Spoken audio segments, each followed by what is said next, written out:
After the EU-Africa summit, how to reboot the partnership. That's what this Euronews Africa News debate is all about.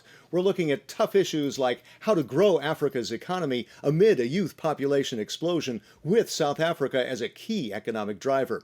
Let's take a look at some of the highlights right now.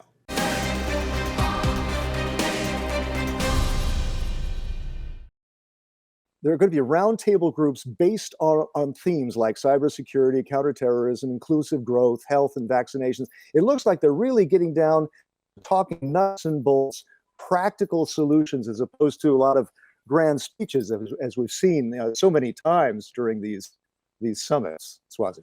The focus is on the brass tacks. I think it's necessary because the ambitions are big. I was reviewing, some of these ambitions in what they're calling the Global Gateway Investment Package for Africa. And that package is, I might just jump in, that package is aimed at mobilizing 300 billion euros in investment across the world, and half of that in Africa. Exactly. Yeah. In fact, 150 billion for Africa, with targets for 2030, which is just around the corner. So in my view, I think that we need to be talking about how we do that. Who does that with the European Union? And I am here obviously as a South African, but also as a representative of the African Development Bank, a development institution. So in fact, the president of the bank is participating in the summit.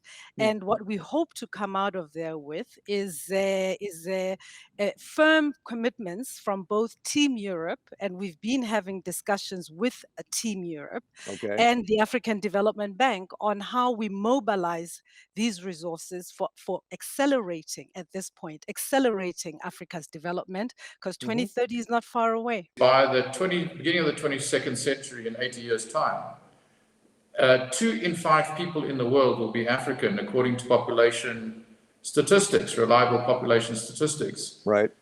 In other words, it's the fastest growing population in the world. And yet Africa starts only with 3% of the world's GDP. Today, 17% of the world's population. So if it's 40% of the world's population at the end of this century, we have to grow the economic share very significantly. And that's the heart of what's in it for the youth. The youth is the bulging population.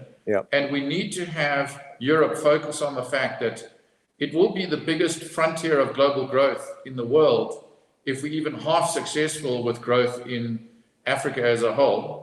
But it'll also be one of the largest threats to the world's peace, export of terrorism, export of migration. And guess who will get the migration? It's not going to be the United States or China.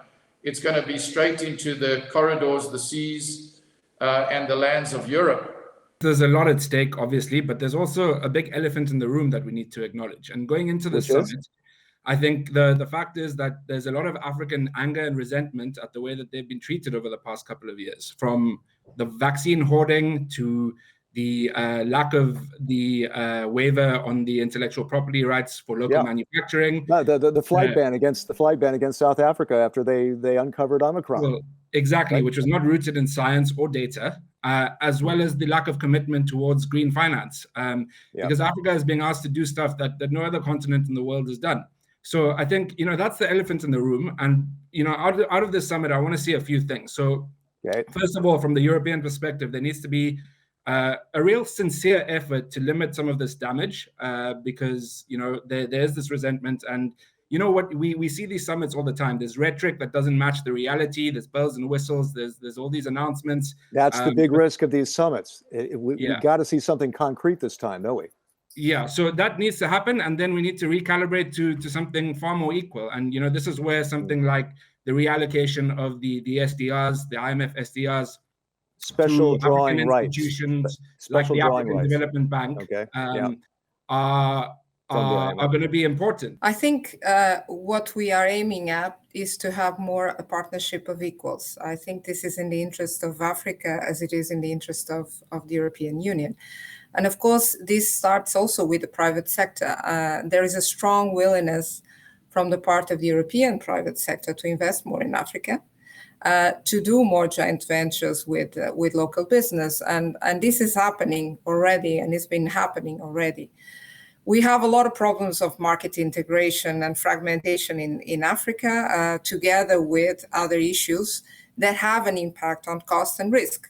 So I think we need to work definitely on a serious way and how to reduce these costs, because they are making, of course, investments, especially for smaller companies, more difficult. The idea is to renew a little bit the partnership, to renew the partnership in the sense that I think that we have now all in place to make this renewal happen.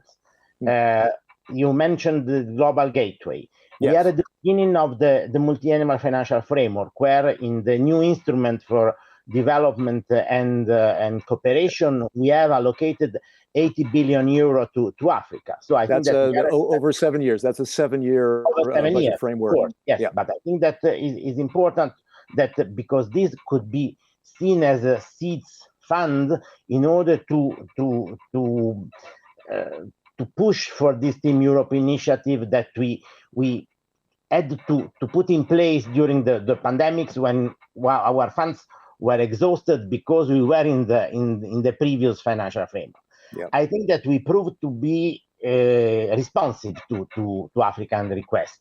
Of course, there is the question of vaccine that was a problem for everybody, and I think that now solidarity starts moving ahead. There is the promise to deliver 450 million doses by this summer. That I suppose is definitely something that is noticeable. When you look into the peace and security dimension of the relationship, you will have to realize that what we have had until now was a very strong support from the European Union to the African peace and security architecture, which is a tool of the African Union. Mm-hmm. And now there is a decision, because of the budgetary changes that have occurred in the EU, of pulling from a joint governance of that support system and taking the decisions unilaterally under the umbrella of a European security strategy. The implications, politically speaking, are quite far-reaching, because the less the African Union is involved in the process, the less legitimacy you have. Therefore, the interventions from Europeans in peace and security matters are going to be perceived by many, with or without reason, as being foreign to a system of decision that is African-owned. Africa is going to be the future, whether people like it or not, because demographically speaking, the rest of the planet is aging, and Africa is becoming younger. And despite what everybody believed was going to be the future of work, more robots, more automation, more artificial intelligence replacing normal jobs, what we are seeing is a scarcity of manpower. And we are going to probably have to review a bit the way we perceived technological development. We always have this fear that when there is more technology, there will be less jobs. No, the jobs change rather we than need more skilling. We need upskilling, right? We need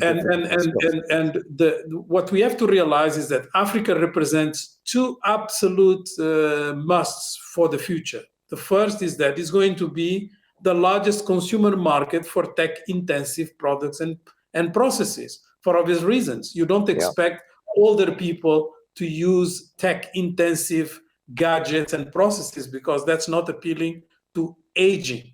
That's appealing to younger population. And then the second reason is because a lot of the tech intensity is related to innovations that depend on an energy transition that cannot occur without full participation of Africa. The question of corruption and the transparency angle is very important. Indeed. And I keep insisting on this, because when we are comparing different development models, when we are comparing a market economy model when we are comparing a state-driven model, we are talking about different things. And I think the EU, we need to be able to sell our own economic and development model. Hopefully the Africans will understand that this is a good model for them too. That is transparent, they are rewarded, and not the opposite. And this is very critical also for the future of this change. As I said, we don't want to keep a model that is only assistance driven and development driven, because this will not help Africa develop also the industrial capacity. And I'll bring a very important point. Today is not only about industry, it's about services. There's also got to be a transitionary role for fossil fuels, because I mean, and this is the crux of the issue, is that the framing of the debate in Europe and in the West tends to not really take into account the unique circumstances that Africa is facing. And I think there are three issues that fundamentally need to be considered over here. One is the framing. Africa has polluted, has not been responsible for global carbon emissions. We've contributed 2 to 3% of global emissions to date. So we can't play by the same rules as everyone else. Secondly, who's going to finance this? You know, we are constrained. We've got weak balance sheets. And if you're asking us to make this transition, then we're going to need help to finance it. What Africans want is partnership, not paternalism. And I think, you know, we understand what we need to do. We understand that we need to integrate. We're building towards freer markets, continental integration.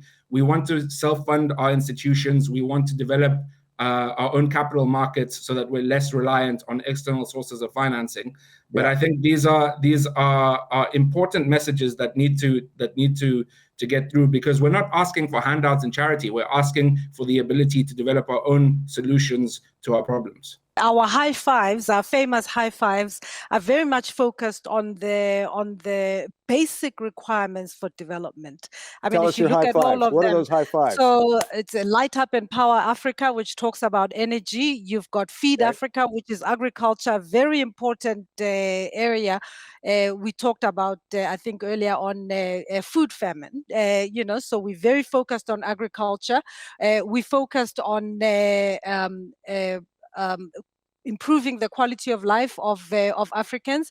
We are focused on industrializing Africa. That's our other high five. And then the final high five is on integrating Africa. I talked about Desert to Power in the Sahel. It's a massive, massive project, multi-year project, but it's life-changing, right?